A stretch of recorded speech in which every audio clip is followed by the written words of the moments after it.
السلام عليكم ورحمة الله وبركاته. رئيس ملان وادي السلام ميل بدا فادو كتوتين حكي إيميل كل يوم كلهم جمهورية برنسيس الصومال إن حبيبة ديو إبوه كوري أبيك مقادي قريبي أبوانيو أبوالكو أماني أكيسا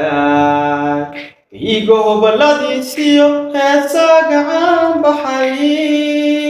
rugtii lagu hibeeyey fanku heerku gaadhay hoygii murtidayo hooyadii abwaankaay hoygii murtidayo hooyadii abwaankaay marka hore bariidiyo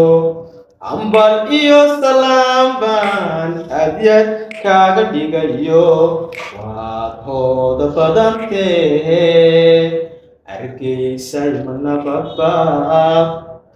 waad hooda badantee argeysay manabadba waxaad leeyahay jumhuuriyadda barakeysan allow dhowr allow barakee ximdari caafimaadka u rajinaa dhammaan bulshada reer somaliland meel walba daafaadu ku jirto waxaad leeyahay happy idmay insha allah ciidda ciideeda إلهي بس بشي بروقي عقد الله نقول كرسي وهذا السلام peace and love